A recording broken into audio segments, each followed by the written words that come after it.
Okay, so first question we've got is from Katie Shepherd, who says, what tips do you have for improving Ironman marathon time? Well, my two big tips here for improving your Ironman marathon are firstly about training and secondly about your execution of bike pacing on race day. So in training, we want to make sure you've completed your well-structured training plan and that your runs have been specific in pace to the pace that you're going to run on race day. There's no value in running lots of really hard, fast intervals in trying to prepare for an Ironman marathon. So that's your preparation dealt with. In terms of execution, this is probably the biggest part in delivering the Ironman marathon that you're capable of. Do not go too hard on the bike. It's really important to have a really clear idea of the power level or the heart rate that you can ride to on race day and ride within yourself rather than treating that as a target. So that way you've got enough energy and enough fitness left to deliver the marathon that you're capable of. Okay, next question from Danny Mayer, who says, what's the best balance in running? Is it between high volume or high intensity?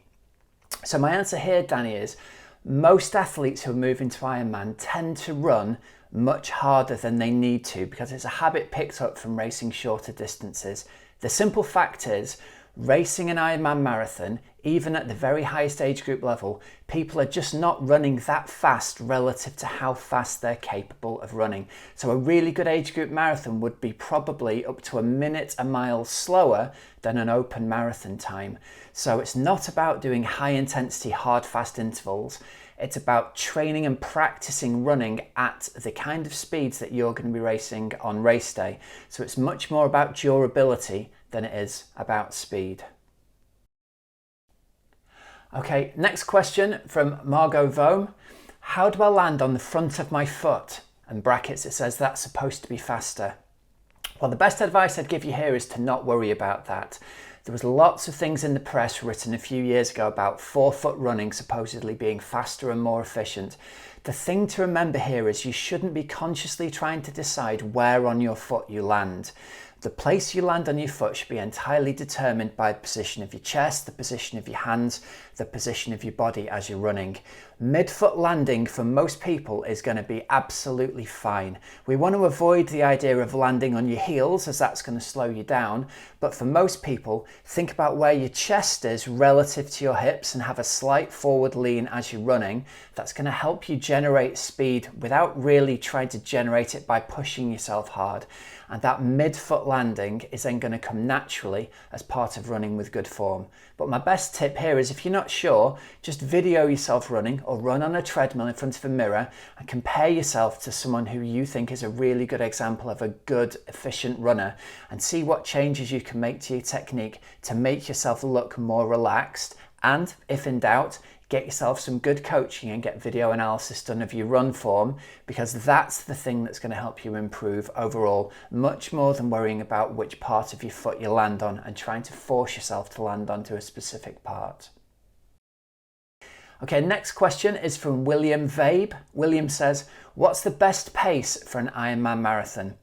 Well, the honest and quick answer is it's probably much slower than most people hope it's going to be. And if we put rough numbers on that, even for the best age groupers, their marathon in an Ironman is going to be about a minute a mile slower than their open marathon time. So most people are not going to be running on race day anywhere as fast as they hope they're going to be. So one thing you can do here is you can go and Google Jack Daniel's running formula. That allows you to predict a range of paces based off a recent race time. And Jack Daniel's E-pace is a great pace to aim for as a best case scenario for race day if things go really well. For a lot of people, seeing what that number is and honestly how much slower it is than they think they can run is a real eye-opener. Because honestly, if you're running too fast in training all the time, you're not preparing yourself and your body for the specific gait and speed that you're going to be running on race day. So it's kind of good news. You don't have to push yourself as hard on the run as you think you might have to in training. It's much more about preparing specifically for the speed that's realistic for you to run on race day. Next question comes from Josh Nuss. Josh says, is there a fix for runner's knee? Well, Josh, one of the best things I can do here is not talk outside my pay grade. I'm not a trained physiotherapist, but the advice that a good coach is going to give you is go and see a good physiotherapist. The good news is there are some really good, simple fixes that you can be given for runner's knee, including treatment by a physiotherapist and including strengthening and flexibility exercises that can often cause runner's knee to resolve really, really quickly. The bad news is, or the reality is, it's unlikely to resolve on its own. So you have to go and get treatment, book yourself in to see a good sports physiotherapist who understands triathletes and runners, and go and get it treated as quickly as you can. And you'll find it can often resolve as quickly as it started. I hope that's helped for you. Okay, next question is from Faris Katic, who says, can you give me an example of interval training for an Ironman marathon? Well, the best thing I can say to you here is you don't need to be doing hard, fast interval training for your Ironman marathon, because the reality is you're not going to be limited by your top end speed. You're going to be limited by your overall endurance, and you're going to be limited by how far you can keep on going on race day rather than how fast you can go. So for most people, it's not about doing hard interval training in training. It's about training at a reasonable pace. So go away and Google Jack Daniel's running formula, find out what your e-pace is, and that's going to be a good, reasonable, best case scenario for your race day.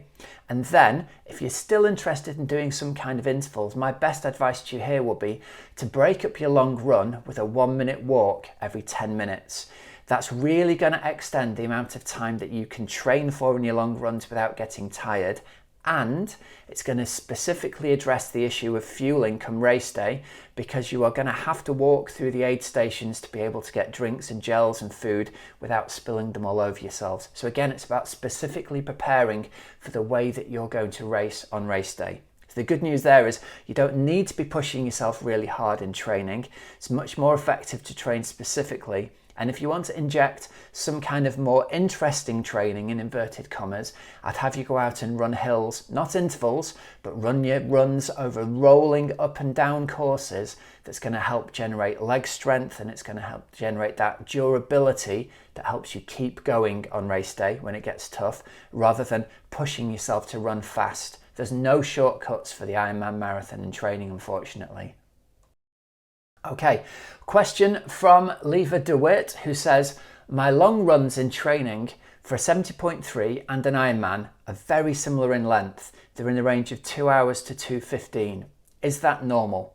Well, what I would say here is, for a 70.3 distance, yes, I advise my athletes to run up to about the 2 hour mark.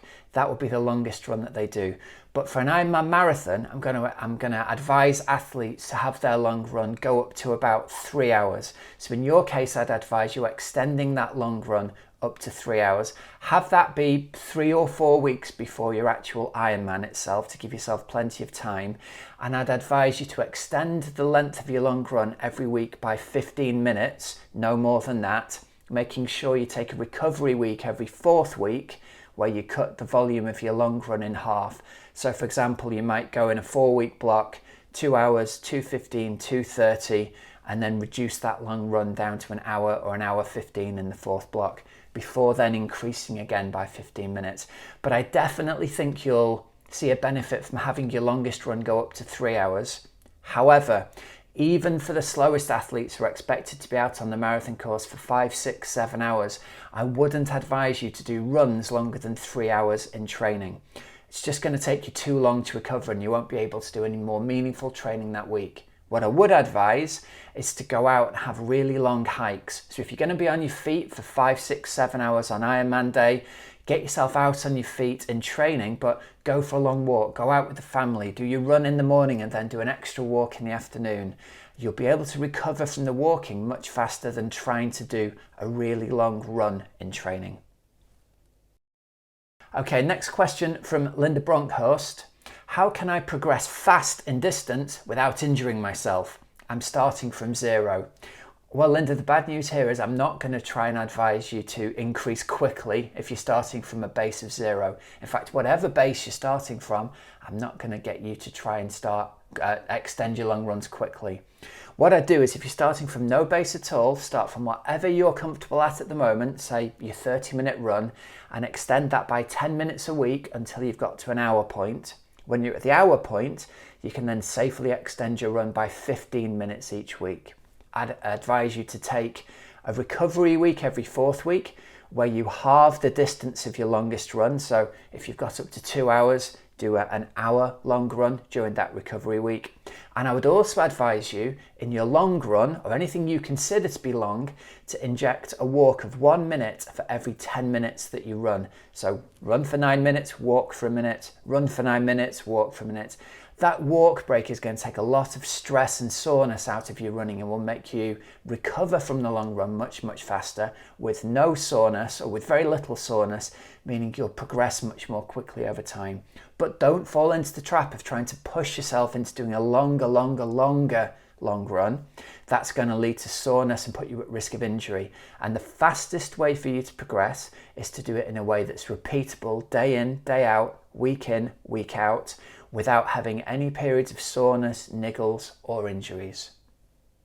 A question from Abaka Matias, who says, what's the best way to not stop?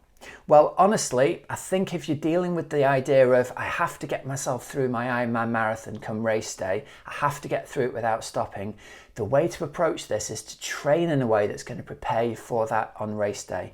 And almost everybody, even the pros, are going to have to take a walk break at some point, even if it's just to get some nutrition in.